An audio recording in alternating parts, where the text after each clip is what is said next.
तुळशीची वात आहे बघा. हे तुळशीची वात तयार केली. 5 लाकडं घेतले, त्याला कापूस गुंडाळला, चांगल्या तुपात वात भिजवली आणि हे तुम्हाला तुलसी दीपदान दाखवते. कार्तिक महिन्यात करायचं.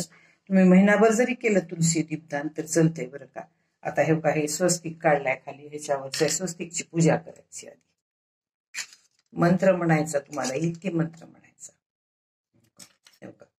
केलं. आता ह्याच्यावर हळदी कुंकू व्हायचं.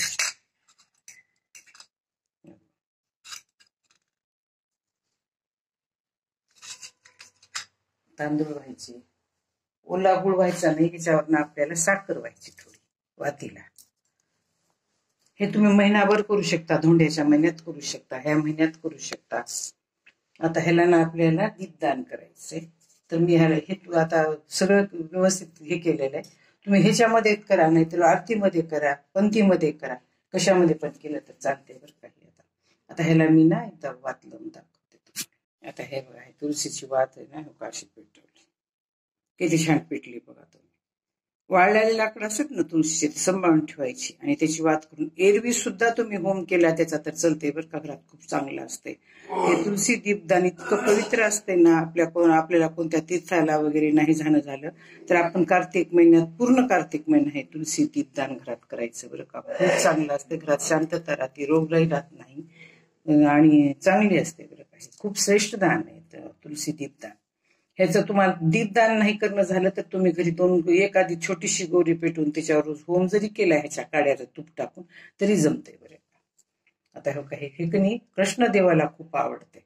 इथं माझ्याकडे देव आहे, कृष्णदेवाला खूप आवडते म्हणून ओवाळायचं आणि खाली ठेवून टाकायचं. त्याला बसायला मात्र आपल्याला कणी असं त्या आपण दान करायला ना दीपदान, तर बसायला त्याला तांदळाचं आसन द्यायचं. असं हे इथे तांदूळ ठेवलेत मी, तांदळाचं आसन देऊन त्याच्यावर ठेवायचं, खाली ठेवायचं नाही कधी सुद्धा. आणि ह्याला आता पाकळ्या वाहिले फुलाच्या मी 2-3. हे असं दीपदान तुम्ही अवश्य करा बरं का. पूर्ण महिना सुद्धा केलं तर चालते. काकड आरतीला ह्याची एक लांब मोठी थोडी मोठी काडी घ्यायची एक लांब आणि त्याला काकडा गुंडाळायचा, सगळा कापूस गुंडाळायचा, तुपात भिजवायचं आणि रोज काकड आरती करायची. माझं हे तुलसी दीपदान तुम्हाला आवडलं असेल तर सबस्क्राईब करा, लाईक करा, बेल आयकॉन क्लिक करून कमेंटमध्ये मला सांगा की तुम्हाला तुलसी दीपदान कसं वाटलं. पण त्याला लाल दोऱ्याने बांधायचं बरं का. 5 काड्या घ्यायच्या, त्याला लाल दोऱ्याने बांधायचं, वरून कापूस गुंडाळायचा, कापूस गुंडाळल्यानंतर त्याला तुपात भिजवून ठेवायचं आणि परत दीपदान करायचं. धन्यवाद.